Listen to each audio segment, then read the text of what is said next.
Bismillahirrahmanirrahim. Assalamualaikum warahmatullahi wabarakatuh. Apakah sering berpindah tempat tinggal bisa menjadi bagian dari hijrah fisik? Hijrah diambil dari kata hajara. Hajara artinya meninggalkan. Jadi kalau kita meninggalkan, itu disebut dengan hajar. Meninggalkan orang, tak mau kita ngomong, tak mau cakap, itu disebut dengan hajar. Makanya dalam hadis, la yahillu li muslimin, tidak halal bagi seorang muslim ayyahjura, itu dia kata hajar, meninggalkan saudaranya fawqa salati layalin, lebih dari 3 malam, tak boleh. Apakah kita sering berpindah tempat menjadi bagian dari hijrah? Hijrah itu bukan orang pindah tempat. Hijrah itu kata Nabi, al-muhajir, orang yang hijrah, man hajara ma nahallahu anhu, orang yang meninggalkan semua yang dilarang Allah, meninggalkan qamar, meninggalkan judi, meninggalkan zina, itu baru disebut dengan orang yang hijrah. Pindah-pindah terus dia, sana sini, tapi tetap mabuk, itu tidak hijrah, belum hijrah dia. Saya lahir di Silau Laut, Kabupaten Asahan, Sumatera Utara. Habis itu saya pindah ke Kisaran, ibu kota Kabupaten Asahan, sampai SD. Habis itu saya pindah ke Medan sampai tamat Al-Wasbiyah. Habis itu pindah ke Deli Serdang, masuk pesantren Darul Arafah. Habis itu pindah ke Air Molek Negeri Hulu. Habis itu saya kuliah di Pekanbaru, IAIN, tamat 9798. Habis itu ke Mesir, selesai 2002. Habis itu saya ke UKM Malaysia, tinggal di Selangor, Kajang. Habis itu saya Maroko. Habis itu dari Maroko sempat ikut tes UIN di Jakarta. Habis itu baru balik ke Pekanbaru. 11 kali pindah. Apakah saya orang yang hijrah? Hijrah secara tempat. Hijrah kata Nabi, man hajara ma nahallahu anhu, orang yang meninggalkan semua yang dilarang Allah Ta'ala. Ada orang yang tak pindah-pindah, dari sejak dia lahir mati pun di situ. Apakah dia tidak hijrah? Dia hijrah karena dia meninggalkan semua yang dilarang Allah Subhanahu wa Ta'ala. Hijrah spiritual. Kalau yang nampak-nampak ini namanya material, materi, bisa ditengok, bisa dipegang, bisa dirasa, itu namanya materi. Yang tidak bisa ditengok tapi dirasakan namanya spiritual. Spirit itu yang bersifat batin, yang tak nampak. Kalau bahasa Arabnya, yang nampak ini jasad, yang tak nampak itu roh. Apakah berpindah-pindah tempat termasuk bagian dari takdir?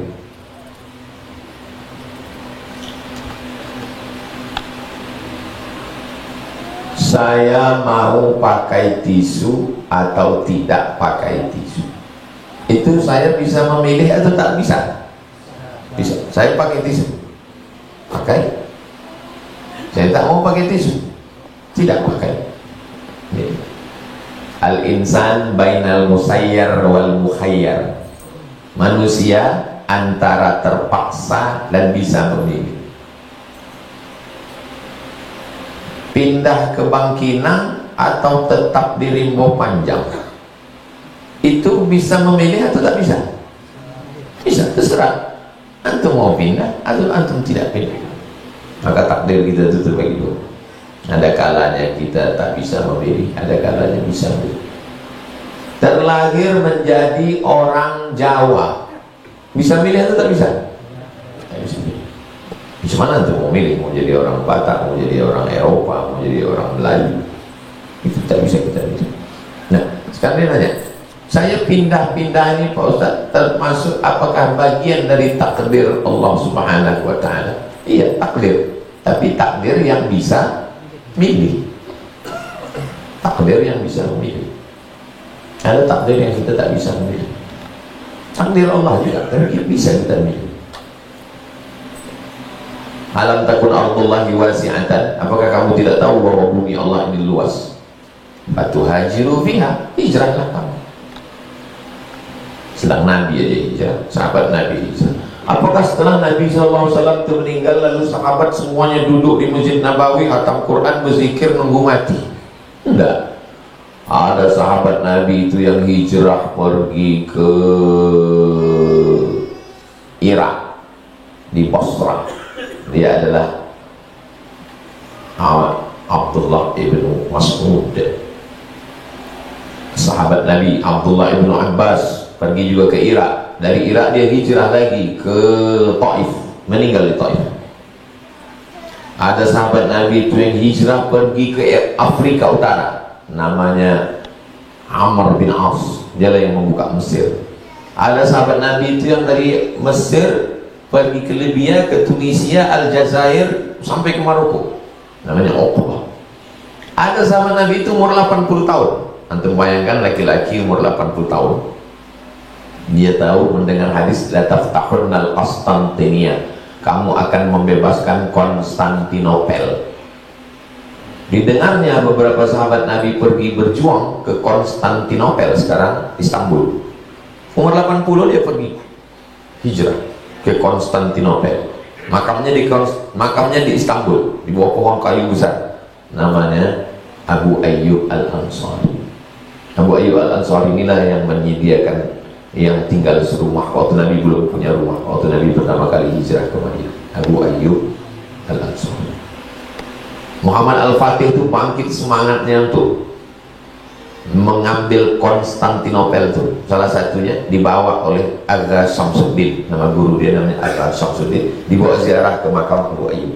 Kata Aga Samsuddin, Fatih, ini makam Abu Ayyub, umur 80 tahun ingin menguasai Konstantinopel. 80 tahun dia dari Madinah, kau umur 19 tahun. Bangkit semangat Muhammad Al-Fatih. Muhammad Al-Fatih itu akidahnya Asy'ari. Muhammad Al-Fatih itu akidahnya Maturidi, mazhabnya Hanafi.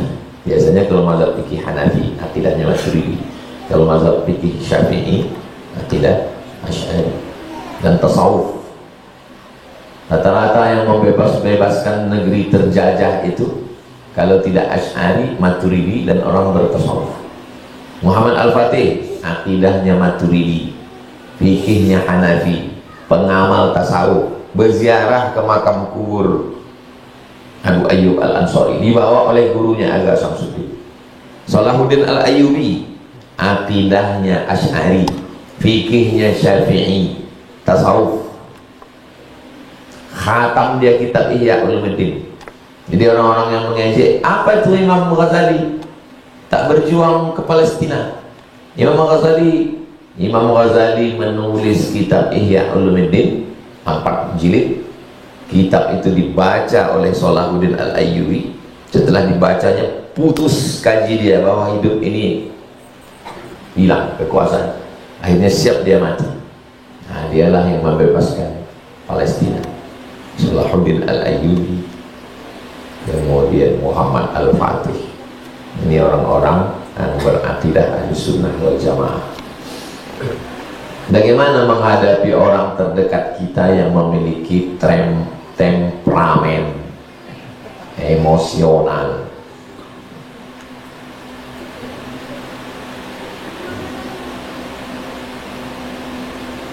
Dan bagaimana cara kita diberikan ketenangan untuk menghadapinya? Orang-orang yang emosional, orang-orang temperamen itu sebetulnya pertama kita mesti pahami bahwa dia manusia, kita pun manusia. Dipahami dari ujung rambut ke ujung kakinya itu, bahwa di badannya itu ada bulu, ada rambut, ada tulang, ada otak, ada sumsum, ada. Pahami dulu, dia bukan robot, dia bukan Robocop, dia bukan Transformer, dia sama macam kita. Itu hakikatnya. bahwa dia pengamuk, dia pemarah, sama macam itu. Maka kita pun jangan takut sama dia. Kalau kita takut sama dia, kita ciut duluan. Orang temperamen, dia sebetulnya sama orang ini, dia tes dulu, tes water, ditesnya dulu. Kalau dia ngamuk sekali kita takut, dia ngamuk lagi. Makanya kalau kita dihamuknya sekali, kita amuk dia lagi. Jangan mau direndahkan orang. Saya bawa mobil di Jalan Nangka, Jalan Nangka, baru-baru pulang lah tahun 2012. Tiba-tiba pas di Jalan Nangka, ini jalan pelajar, ditabraknya dari belakang. Berhenti saya, dia pun berhenti juga. Berhenti, dia keluar, di sapunya bekas tabraknya itu, sapu. Udah nggak apa-apa nih katanya, pergi aja. Sapunya gini. Udah nggak apa-apa nih, pergi aja. Oh, dia mau nyoba naik saya ke mobilnya itu, saya pakai sepatu, naik saya ke mobilnya, saya injak mobil. Udah nggak apa-apa, jalan kau. Terbodoh deh, saya udah siap. Makanya di motor, di mobil, jangan sampai tak ada besi agak segini. Motor lain itu mesti ada, karena kita menghadapi macam-macam orang. Saya udah siap. Habis itu dia pun pergi. Itu untuk mengajar dia, karena banyak orang kurang ajar. Ayah dia tak pernah ngajar dia, emak dia tak pernah ngajar dia, guru dia tak pernah. Kitalah yang dikirim Allah untuk ngajar dia. Saya yakin seumur hidup dia dapat pelajaran. Saat disapunya mobil itu suruhnya pergi, tak mau sedih juga orang. Jalan Sukakarya, jalan mobil. Saya tengok di kaca belakang, ikut. Saya baca, ikut. Udah 3 kali belok, ikutnya terus. Turun saya. Kenapa kau ikuti aku? Apa mau kau? Saya disuruh Pak Kapolres, Pak Intel bilang sama dia, aku bukan pencuri, aku bukan maling, aku ustaz, aku tak ada yang ganggu siapa-siapa. Yang kau ikut.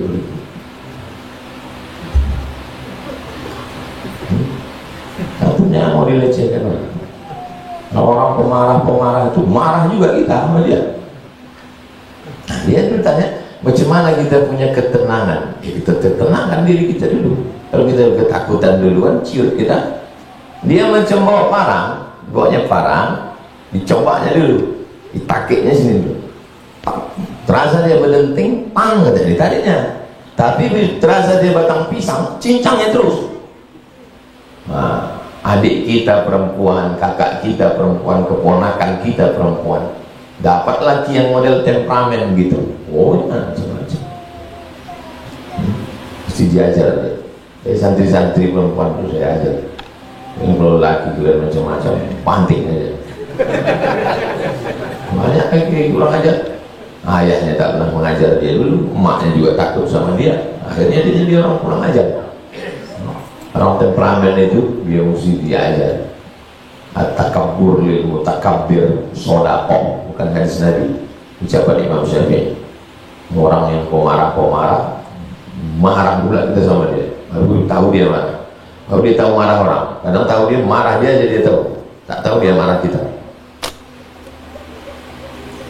Apa amalan-amalan di hari Asyura, Tasu'ah, Tis'ah, 9? Nabi sampai ke kota Madinah Al-Munawwarah, tengok Nabi orang itu tak makan, tak minum. Kata Nabi, mahal, apa ini? Lalu kata mereka mengatakan, inilah hari yang paling baik. Pada hari ini awraqa fihi Fir'aun, najjallahu fihi Musa wa awraqa fihi Fir'aun. Hari ini Allah menyelamatkan Nabi Musa dan ditenggelamkan Allah hari ini Fir'aun. Lalu kami berpuasa kepada Allah karena kami bersyukur atas selamatnya Musa alaihissalam. Ana ahaqqu bi Musa minkum, aku lebih berhak terhadap Musa daripada kamu, kata Nabi. Maka Nabi pun berpuasa Wa amara bisiyamihi, dan Nabi menyuruh sahabat melaksanakan puasa.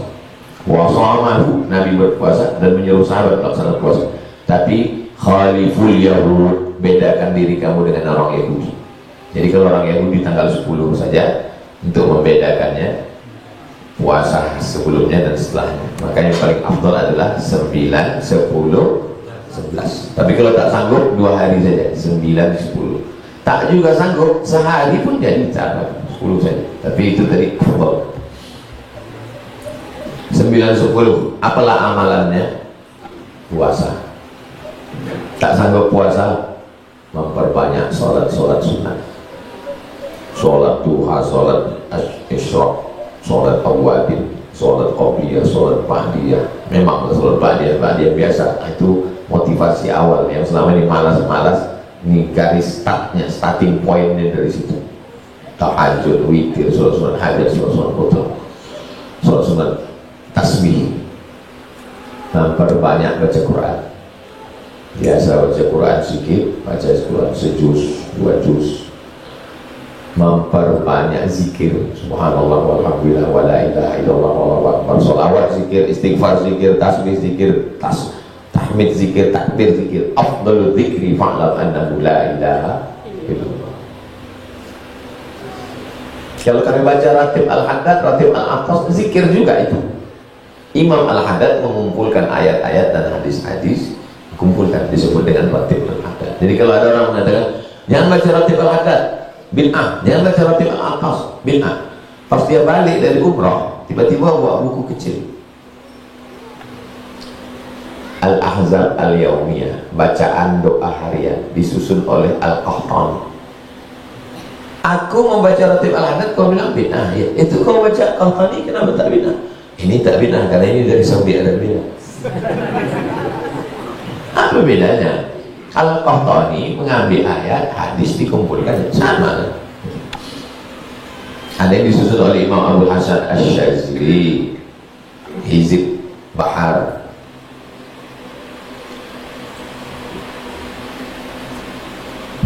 Bahasa, sholat sunat, baca Quran, zikir, sedekah. Makanya ada istilah bubur Asyura. Dulu di kampung Majid, saya di emak sepupu kalau Asyura masak bubur pakai santan, ada kacang-kacang macam-macam. Kemarin saya di Kelantan, Terengganu, ada kue. Ustaz makan Ustaz, kue suwo. Apa suwo ini Pak? Dari Asyura. Orang Melayu payah nyebut Asyura, suwo. Kalau kami pun di kampung bubur suwo. Cuman tempat kami bubur, saya bilang, di sini coba Ustaz makan kue suwo. Warnanya hitam, potong-potong makan. Cuman rasanya Ustaz? Macam-macam. Daging kok manis. Daging sapi di blender halus dengan bumbu. Daging tapi manis. So, lain padang dan belalang dan lugu dan ikannya, lain tempat, lain kuliner. Bagaimana menentukan menyikapi perbedaan awal Muharram Indonesia dan Saudi? Apakah kita berpuasa Asyura 10 Muharram ikut Saudi atau Indonesia, atau sebaliknya 2 hari tersebut? Abdullah bin Abbas berada di Madinah. Lalu kemudian pada masa pemerintahan Marwan dikirimlah surat ke Syam Damaskus, dari Madinah ke Damaskus, lebih kurang 1000 kilo ke Syam. Lalu kemudian utusan yang membawa surat tadi pulang dari Syam, pulang ke Madinah. Ditanya sama Abdullah bin Abbas, kalian di Syam puasa hari apa? Hari Jumat. Kami berpuasa di Madinah hari Sabtu. Di Madinah puasa hari Sabtu, di Syam puasa hari Jumat. Pertanyaannya, apakah pernah terjadi perbedaan makna penampakan anak bulan di kalangan salaf? Pernah atau tidak? Antara Madinah dengan Damaskus saja bisa berbeda. Apa apalagi rimbo panjang dengan Saudi Arabia. Oke, kalau ada orang rimbo panjang ngikut kalender Saudi Arabia, di luar nurul itu. Kau puasanya kapan? Aku puasa hari ini. Tapi rimbo panjang hari ini udah tanggal 11. Ini saya ikut Makkah. Sedangkan zaman Abdullah bin Abbas, sahabat Nabi salaf, pernah terjadi perbedaan antara Madinah dengan Syam. Iya, tapi kita mengikut Al-Quran dan Sunnah. Wah, kaleng bolong. Lupa ya, tak nyambung itu udah. Paham tak paham? Ikutlah di mana negeri kita tinggal. Di mana kita tinggal ya ikut. Karena perbedaan penampakan anak bulan di setiap negeri tidak sama itu. Seandainya cukup satu aja, pastilah waktu itu khalifah mengumumkan ikutlah Syam saja, ati Allah wa ati Rasul wa ulil amri. Tapi buktinya Syam tidak bisa memaksakan Madinah, padahal sahabat-sahabat Nabi ada zaman itu. La darara wa la dirar. Tidak boleh memudaratkan diri, tak boleh memudaratkan orang. Apakah hadis ini bermakna pada diri sendiri atau pada semua aspek kehidupan? Tidak boleh memudaratkan diri sendiri, tembakau. Memudaratkan orang lain, asapnya. Lebih bahaya yang merokok atau yang merokok pasif? Merokok pasif lebih bahaya. La darara wa la dirar. Semua yang memudaratkan diri sendiri, memudaratkan orang lain. Apakah ini hanya personal atau keputusan negara? Keputusan negara, keputusan perusahaan, korporat. Perusahaan mengurus izin, lalu kemudian dapat izin memotong hutan Riau 100.000 hektar. Di bawah tanah Riau ini ada batang-batang kayu tualang yang sudah kena air selama ribuan tahun, akhirnya jadi tepung. Itu maka tanahnya kalau digali hitam. Kalau musim panas, panasnya minta ampun. Kalau musim hujan, beceknya minta ampun. Itu yang hitam-hitam itu namanya gambut. Gambut terluas di dunia ini di Riau, 700.000 hektar di Kabupaten Bengkalis Siak. Itu hutan gambut itu kalau kena cahaya matahari itu panasnya naik ke atas. Macam mana supaya panasnya itu seimbang? Disuburkan Allah lah Riau ini dengan hutan. Tumbuhlah kayu-kayu dengan daun-daun yang fotosintesisnya bisa 12 jam karena cahayanya beda sama Arab. Di Arab kalau musim dingin kayu mati, daun-daun itu tak ada, kering semua musim dingin. Di Amerika, Eropa mati. Di tempat kita bisa berdaun selama 12 bulan hidup terus. Nah, akhirnya dipotong hutan, digantikan dengan sawit. Sawit mengisap air tanah. Makanya yang sungai-sungai kecil dulu di kampung kita sekarang jadi parit kecil jadi pasir. Makanya makin panas Riau, hutannya dipotong, sawit mengisap air. Itu keputusan personal pemerintah, korporat, pribadi, orang beramai-ramai. Nah, sekarang diadakan lagi penanaman pohon, pegawai-pegawai nanam pohon, polisi nanam pohon, tentara nanam pohon, presiden nanam pohon, deforest mau dibuat lagi hutan. Dalam rangka apa itu? Hutan sudah habis potong. La darara wa la dirara. Tak boleh memudaratkan diri sendiri, memudaratkan orang lain. Apakah merokok termasuk di dalamnya? Boleh kita bahas lagi. Oh, gila.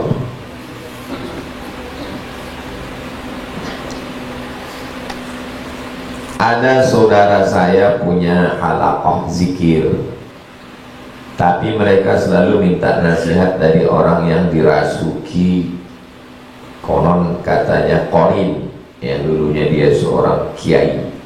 Selalu mereka berkomunikasi zikir bersama, bahkan sampai subuh zikirnya. Bagaimana hukumnya Ustaz? Saya jangankan sama jin, sama orang aja saya tak percaya.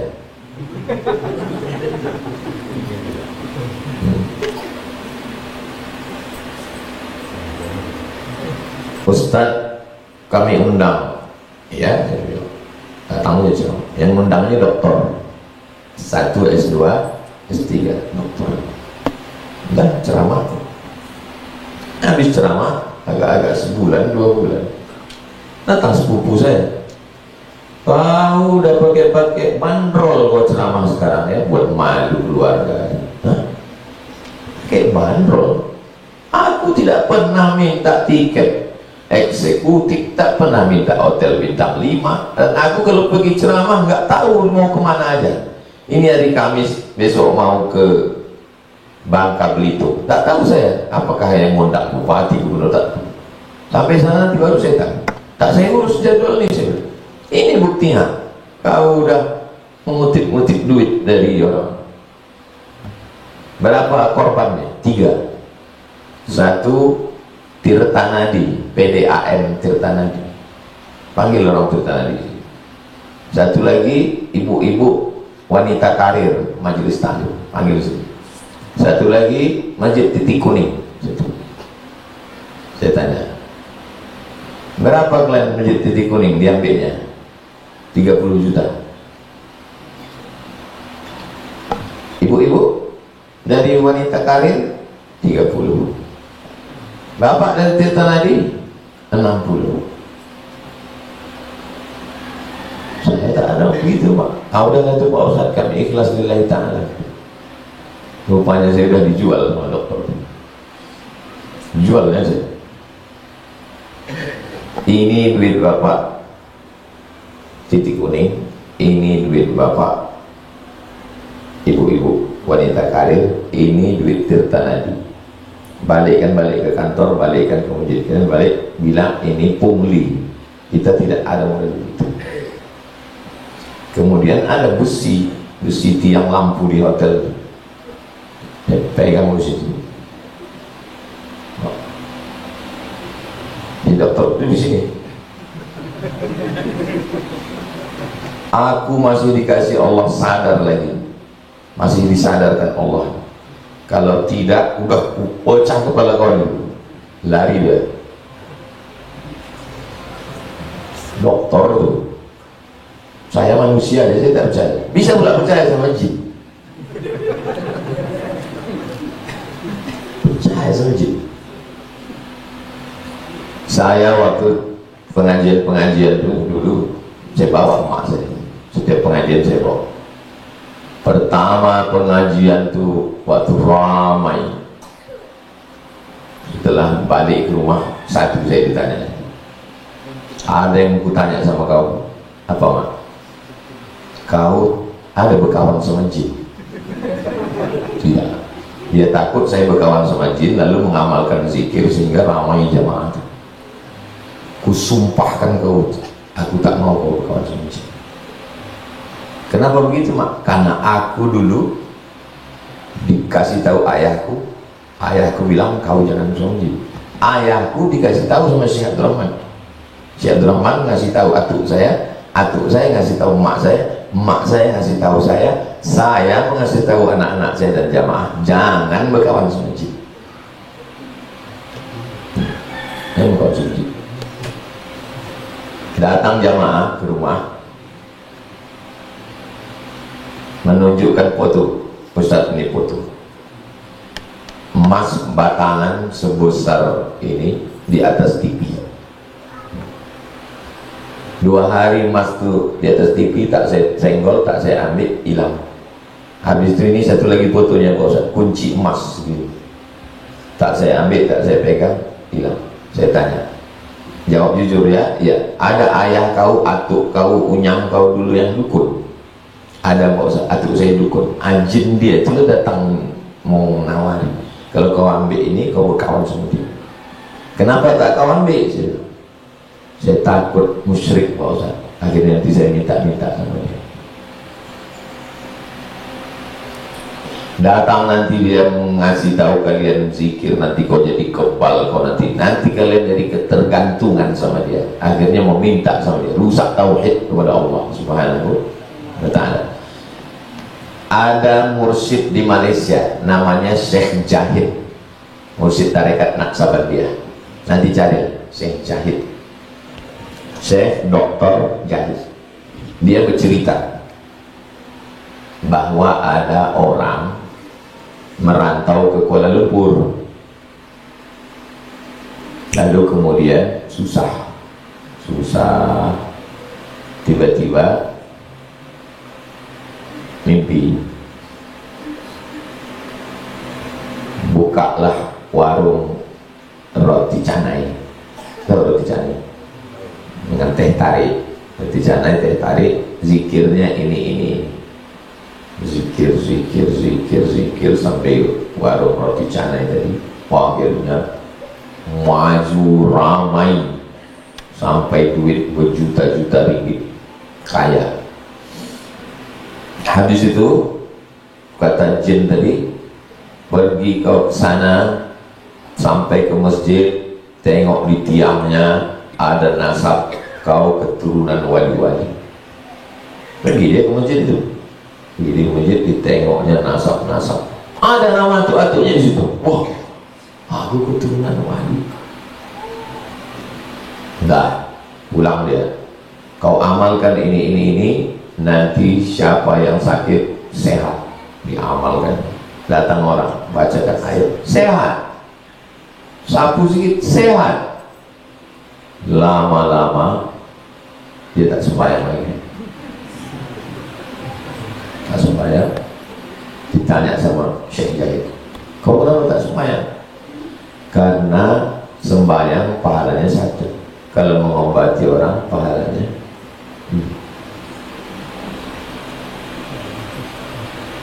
Tengok cara kerjanya. Nanti kalau kau amalkan ini, rezeki kau lancar, jalan. Nanti kalau kau amalkan ini, orang suka, jalan. Nanti kalau kau amalkan ini, nanti kau bisa membuat orang, jalan. Nanti kalau kau amalkan ini, dia tidak langsung dia ajaknya kita nyembah dia, tidak. La tattabi'u khutuwatish syaitan. Jangan ikut langkah-langkah syaitan. Iya, tapi ini jinnya baik Pak Ustaz. Malam-malam dibangunkannya tahajud. Nanti dibuatnya kau berubah, tidak lagi iya karena saya sekarang kalau saya sedang susah, saya iya karena butuh. Tapi kalau berkawan dengan ini, nanti lama-lama iya karena budunya tidak lagi ke Allah, tapi udah ke jin. Sudah saya sampaikan kepada keluarga, kepada jemaah semua, baik yang langsung maupun yang online maupun yang rekaman, jangan berkawan sama jin. Jadi sesatkan. Berkawan dengan jin itu tiga kemungkinan. Satu, kita yang berkuasa, jin itu bisa kita suruh-suruh.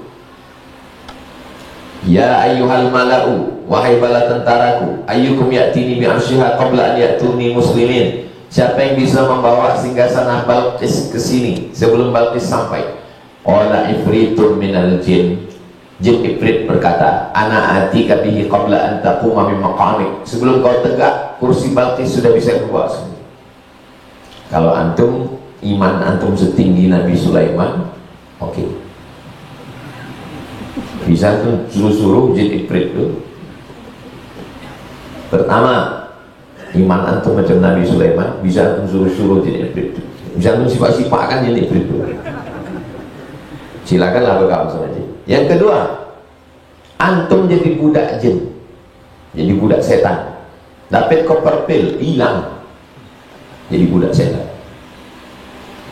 Hilangkannya ini, hilangkan dia hilang.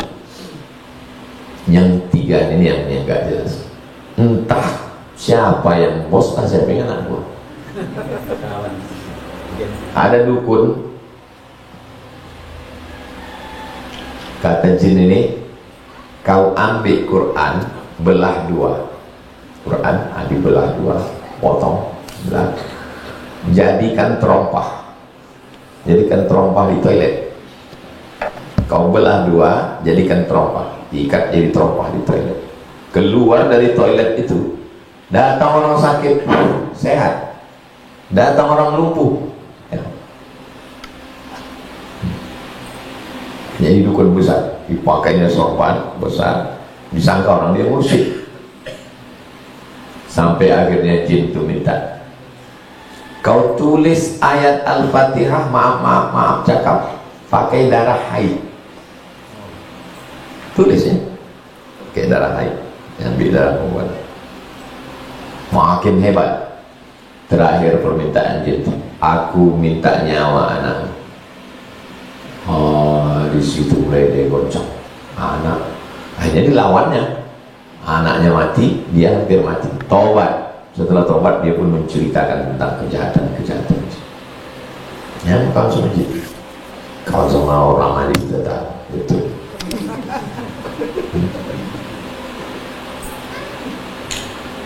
Ada di antara ustadz mengatakan bahwa kita dibaca 4 yang ada dalam Al-Baqarah, 70.000 malaikat mendoakan tidak akan disiksa di dalam kubur, yaitu surat Yasin, Al-Furqan, Al-Waqi'ah, Al-Ikhlas. Apakah benar manfaatnya demikian? Dan bagaimana pula jika dibaca untuk orang yang sudah meninggal? Tentang fadilah-fadilah, kalau ini dibaca pahalanya begini, kalau ini dibaca pahalanya begini, kalau ini dibaca pahalanya begini, mesti dari hadis Nabi Muhammad SAW tentang membaca pangkal Al-Baqarah sama ujung Al-Baqarah. Siapa yang membaca pangkal Al-Baqarah dan ujung Baqarah, lakafatahu, maka cukuplah itu bagi dia. Siapa yang membaca Qul a'udzu falaq dengan Qul a'udzu binnas 11 ayat, maka dibukakan 11 simpul-simpul tali sihir. Siapa yang baca ayat kursi subuh, dibaca sampai zuhur, dibaca zuhur, dibaca sampai asar, dibaca asar, dijaga sampai maghrib, dibaca maghrib, dijaga sampai isya, dibaca isya, sebelum tidur malam dijaga sampai subuh. Itu semuanya hadis-hadis sahih. Tentang membaca surat Yasin, man qara'a Yasin fi lailatin, siapa yang baca surat Yasin pada suatu malam, asbaha maghfuran lah, subuhnya dia sudah diampunkan Allah SWT. Tentang baca qul huwallah, Qatadah bin Nu'man, hadisnya dalam Musnad Ahmad bin Hanbal. Qatadah bin Nu'man dari mulai maghrib, isya sampai subuh baca Al-Fatihah, Qul huwallah. Kata Nabi, innaha la ta'dilu thulutsal Qur'an. Itu sama dengan sepertiga Al-Quran. Kaedahnya, keutamaan surat, keutamaan zikir mesti ada dalil dari hadis Nabi Muhammad SAW. Itu model yang pertama. Yang kedua namanya mujarrab. Apa namanya? Mujarrab. Mujarrab itu diambil kata jarraba yujarribu.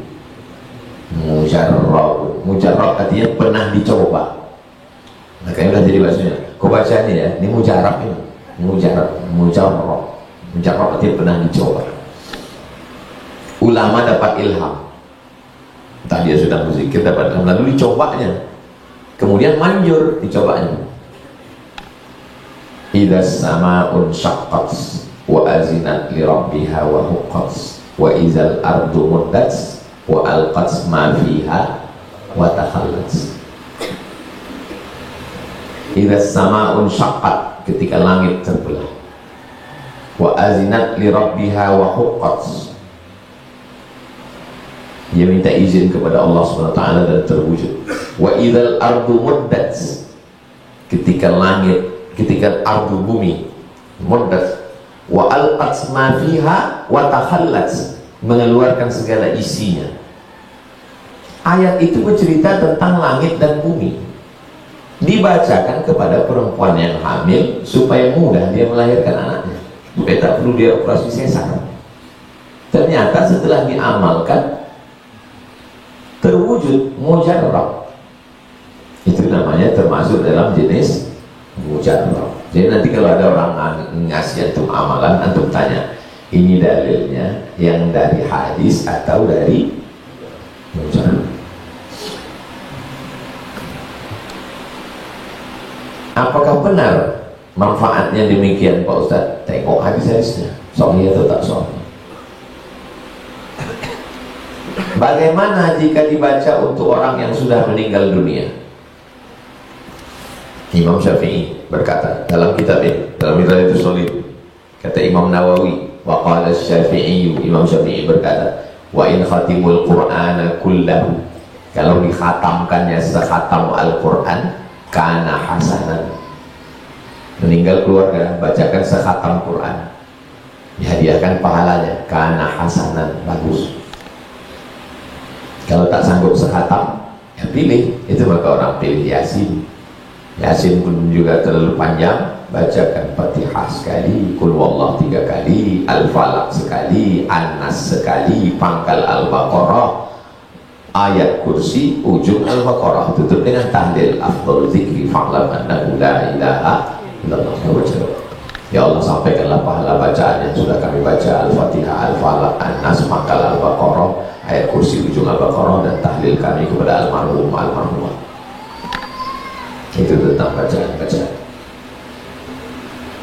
Secara umum membaca Yasin, membaca Al-Furqan, membaca Al-Waqi'ah, membaca Al-Ikhlas, secara umum dalilnya baik. Membaca Yasin, la tuqra'u fi amrin asirin illa yassarahullah, kata Imam Ibnu Katsir. Buka dalam tafsir Ibnu Katsir di Muqaddimah surat Yasin. Kalau dibacakan surat Yasin itu pada perkara-perkara yang sulit, lalu kemudian dimintakan mujarrad. Tentang membaca Al-Furqan, dalilnya dalil umum, iqra'ul Qur'an faqra'u ma tayassara minal Qur'an. Tentang baca Al-Waqi'ah, siapa yang membaca surat Al-Waqi'ah dijauhkan dia dari faqah, dari miskin papa susah melarat. Hadisnya dhaif. Hadis dhaif boleh diamalkan untuk fadail amal selama cukup 5 syarat. Bukan masalah akidah, bukan dalil halal haram, tidak ada periwayatnya kadzab berdusta, masih bernaung di bawah dalil yang umum, dan untuk fadail amal. Membaca surat Al-Ikhlas dari Qatadah bin Nu'man, innaha la ta'dilu thulutsal Qur'an, sama dengan sepertiga Quran.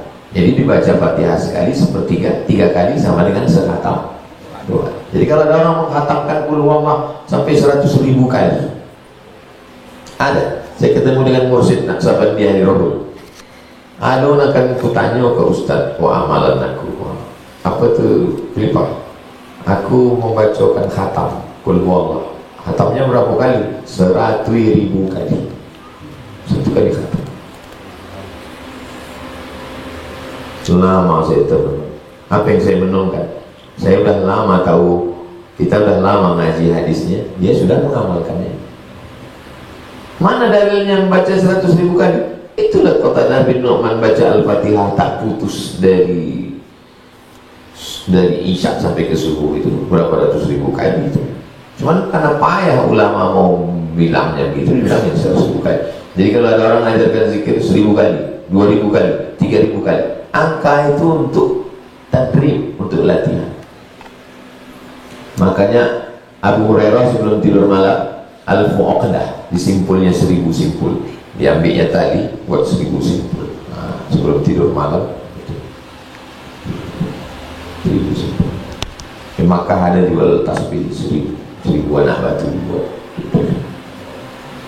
Tak salah kalau antum model berzikir beribu-ribu, baik rasanya. Al-Hasaniyah Al-Fatihah.